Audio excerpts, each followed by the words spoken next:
કચ્છ યુનિવર્સિટીમાં NSUI કાર્યકરોનો વિરોધ. વિદ્યાર્થીઓના વિવિધ પ્રશ્નો લઈને વિરોધ પ્રદર્શન. NSUIના કાર્યકરો ગધેડાને લઈને યુનિવર્સિટી પહોંચ્યા. ગધેડાને એડમિશન આપો તેવી માંગ સાથે કોંગ્રેસનો વિરોધ.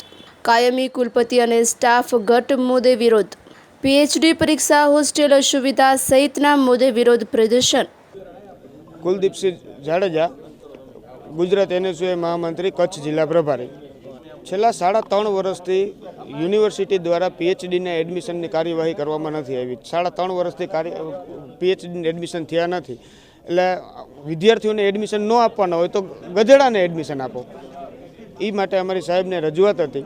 તેમજ કાયમી ભરતી, સ્ટાફની ભરતી નથી થયેલી, કાયમી સ્ટાફ નથી, પ્રાથમિક સુખ સગવડતાઓ નથી હોસ્ટેલમાં. એને લઈને અમે રજૂઆત કરી. અમે 100 વિદ્યાર્થીઓ સાથે આજે રજૂઆત કરવા આવેલા અને આગામી અમને બીજા મહિનામાં PhDની કાર્યવાહી ચાલુ થઈ જશે. જો નહીં થાય તો અમારું ઉગ્ર આંદોલન તે બાબતે રહેશે. તેમજ કાયમી સ્ટાફની ભરતી માટે હજી સાહેબશ્રી દ્વારા કોઈ પણ જાતનો યોગ્ય જવાબ મળેલો નથી. એનું આંદોલન અમારું ચાલુ રહેશે. આશ્વાસનમાં તો માત્ર ને માત્ર એ જ છે કે બીજા મહિનામાં PhDની એડમિશન પ્રક્રિયા ચાલુ થશે.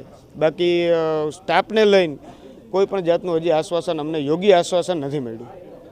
છેલ્લા ઘણા સમયથી 3 વર્ષથી કચ્છના વિદ્યાર્થીઓ માટેના PhDના એડમિશન અટકેલા છે. અવારનવાર એવી જાહેરાતો કરવામાં આવે છે કે અમે એડમિશન પ્રક્રિયા થઈ ગઈ છે અને સત્તાપક્ષના ધારાસભ્યો પણ અહીં ફોટા પડાવીને ટ્વીટ કરે છે કે અમે પ્રક્રિયાનું સમાધાન કરાવી લીધું છે.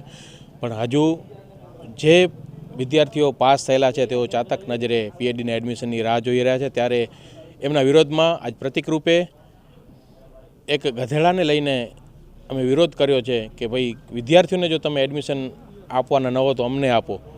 ત્યારે અમારો સખત યુનિવર્સિટીના તંત્ર ઉપર આક્ષેપ છે કે તેઓ માત્ર વાતો કરે છે, એડમિશન કરતા નથી, વિદ્યાર્થીઓના હિતમાં કાર્ય નથી કરતા. એના સિવાયની કે જે વર્ષોથી સ્ટાફની ઘટ છે, નોન ટીચિંગ સ્ટાફ માત્ર 5 જનો છે, 37 જગ્યાઓ મંજૂર થયેલી છે, છતાં પણ એની કોઈ પ્રક્રિયા થતી નથી.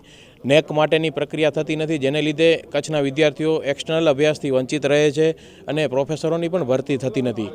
જેના લીધે વિદ્યાર્થીઓને મોટું નુકસાન જાય છે. હોસ્ટેલમાં પણ ઘણી બધી અગવડો છે, પણ તંત્ર કાંઈ કામ કરતું નથી.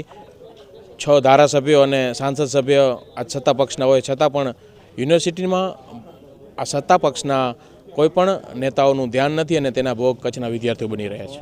ફેબ્રુઆરી સુધી એક અલ્ટિમેટમ આપવામાં આવ્યો છે કે PhDના એડમિશન જો નહીં થાય તો અમે તાળાબંધી કરશું અને તમામ સત્તા પક્ષના નેતાઓનો ઘેરાવ કરશું. વિદ્યાર્થીઓની રજૂઆત મુજબ નંબર 1 PhD પ્રવેશ સંદર્ભમાં હતી.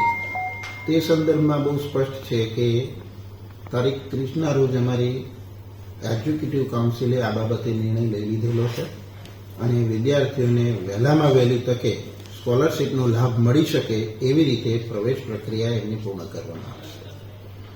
બીજી રજૂઆત તેમની ભરતી બાબતે હતી. ભરતી માટે પણ RR તૈયાર કરી અને સરકારશ્રીમાં અમે મોકલવાના છીએ. RR મંજૂર થયેથી ભરતી પ્રક્રિયાને આગળ વધારવામાં આવશે. હોસ્ટેલ સંદર્ભમાં વિદ્યાર્થીઓએ ભૌતિક સુવિધા માટેની રજૂઆત કરેલી છે, જે ધ્યાને લઈ માનનીય કુલસચિવ અને એસ્ટેટ વિભાગને એ બાબતે ધ્યાન દોરે.